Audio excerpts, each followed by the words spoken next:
Okay, so what are we going to do today? Last time we took a look at this logical AND operator, so now let's take a look and see what the logical NOT operator does. Logical NOT results in a true if the operand is false, and vice versa.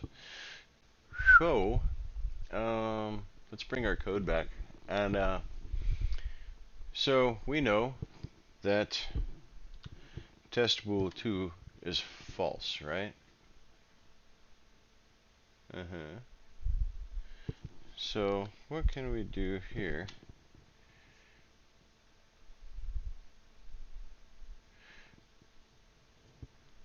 If the inverse of it, that's what it is. This operator can be used inside the condition of an if statement, right? Okay.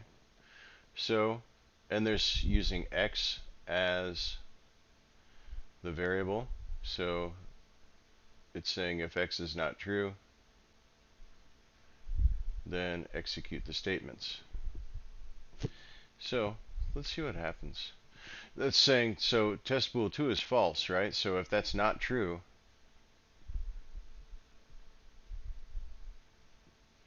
so this should read testbool2 as true. It's inverting it. And we'll see on the serial monitor. So it's true and true, and you see that's working. So if we took the inverse of 1 and the inverse of, or let's just say,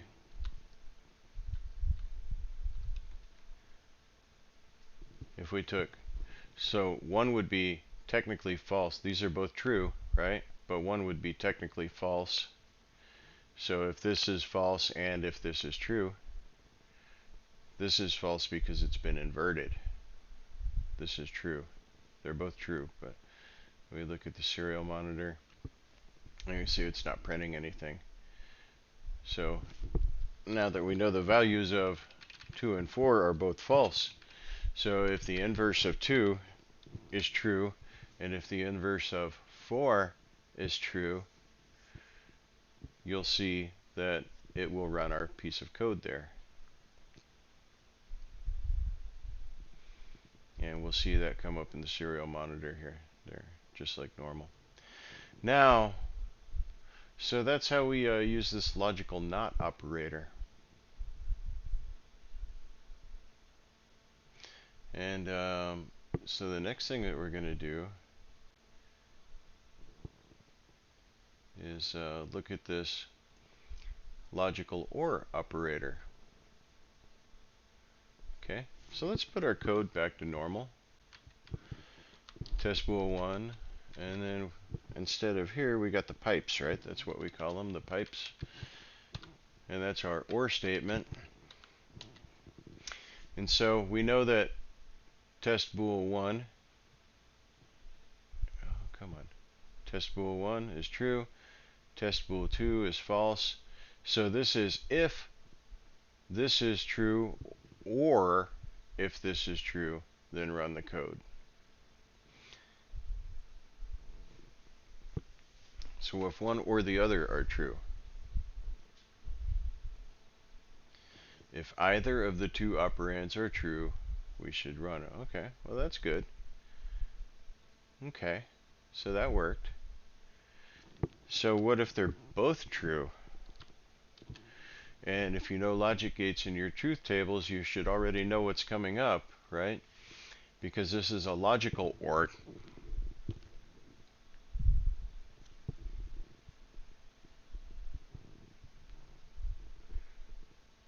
So a logical OR means one or the other or both, right? So how do we use this? Bitwise. Bitwise is the XOR. So let's try this and let's see what bitwise XOR is.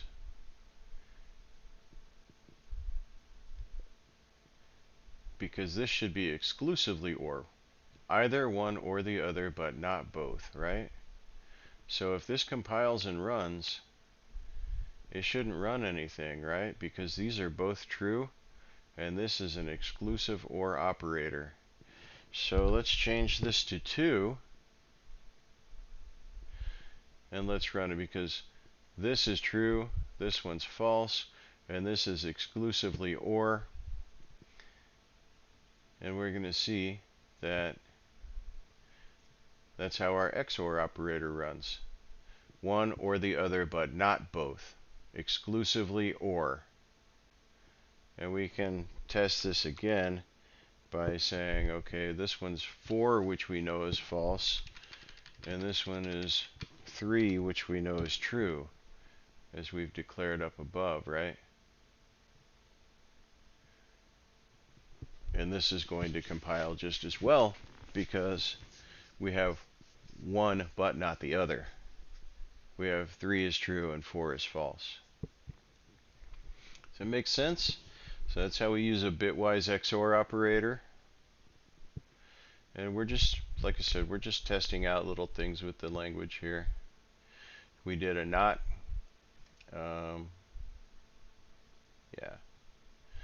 We did a logical not, we did a logical OR, and we did XOR.